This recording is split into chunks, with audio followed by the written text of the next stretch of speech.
This is a story all about how my life got turned upside down. And I'd like to take a minute and just sit right there, and I'll tell you how I became the prince of a town called Bel Air.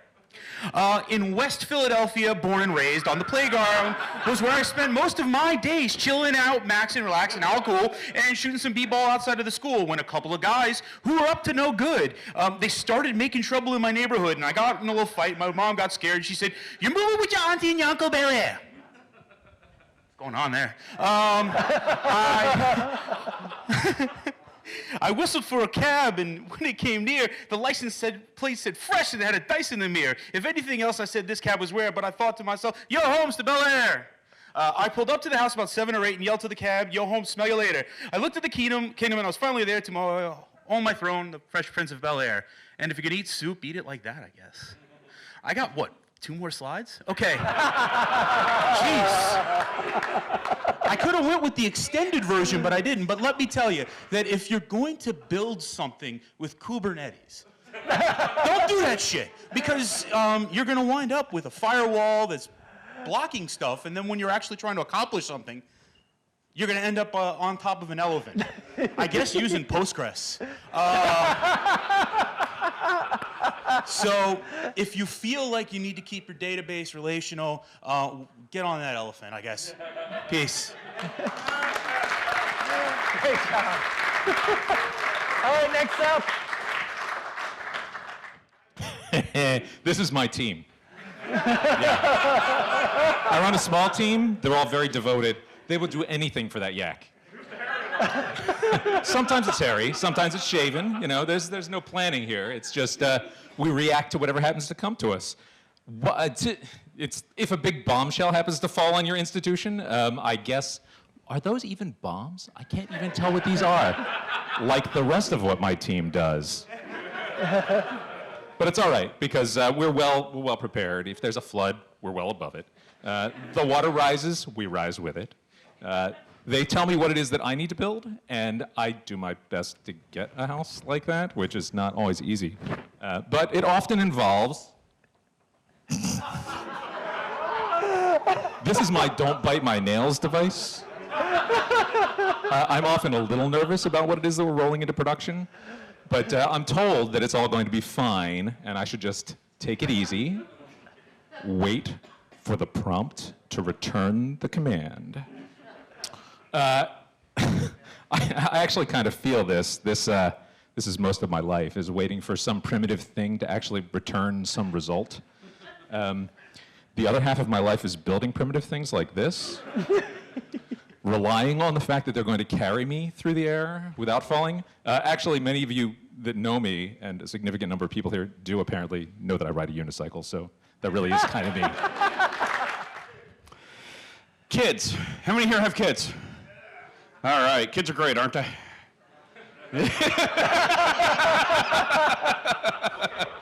All right, on to the next slide then.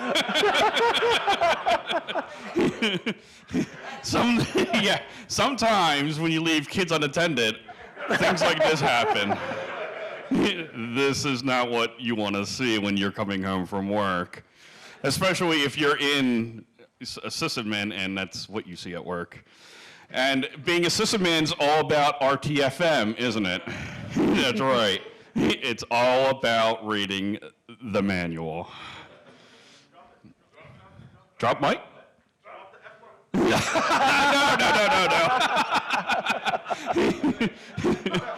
This is a prime example of what my office looks like. It's books with more books, and that's pretty much all I do. And also me looking back while everybody else is looking ahead. In fact, that photo captures my presence precisely, eyes and all. And at the end of the day, I feel like I need to recombobulate myself back into a solid form because of all the work I do, just kind of leaves me as like a jelly. So, yeah, big jellyfish. All right, good job. All right, so we're going to talk about bringing new tools into your workplace. Now, you might want to make sure you can fit into them, but you also want to make sure they're going to get their job done, and I can guarantee that's going to get a job done.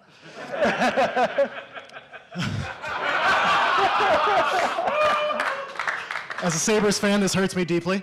But you also want to make sure you have a mascot for that job. And if you don't have one, be the mascot. You always want to be the one that says, we need this tool, here's why.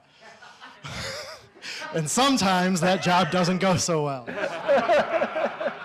Do not make Hal your mascot.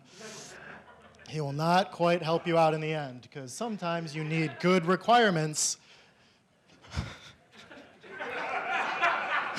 Pivot. Sometimes your tool produces too many results. Sometimes it's a little bit of overkill. But you've always got that one person on the side going, this is exactly what I wanted. And sometimes you're not quite trained to use the tool that you want. So you just wander the streets, blatantly saying, look at my tool, it looks really cool.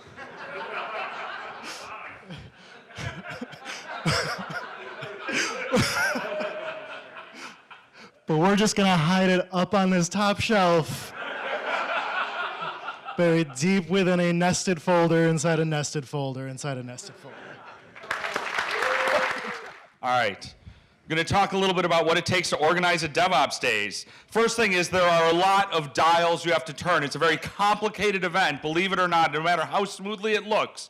There's lots and lots that goes into organizing a DevOps Days, sometimes more than you might even imagine. There's the people behind the scenes that are doing the real work while the jackasses are up on the stage taking all the credit. And it may seem like the people behind the scenes are working in these clean rooms and making everything run smoothly, but it doesn't really look like that. It looks a little more like this, where they're trying to juggle sponsors on one hand, speakers on another, attendees on yet another, and all three of these want completely different things, and you cannot make all of them happy at the exact same time, yet somehow they do. But there's always the giant bear. There's always that big, complicated thing that happens at the very first thing at 7:30 in the morning on the first day. That giant problem that's coming in, and it looks really cute, but you know it's gonna bite your fucking hand off. But you tame the problem. You bring the problem down to a manageable level, and then you can actually do something about it. And you're ready to march forth and have the best event ever. I've got nothing. Nothing. Except, welcome to the #1 raffle prize of the day.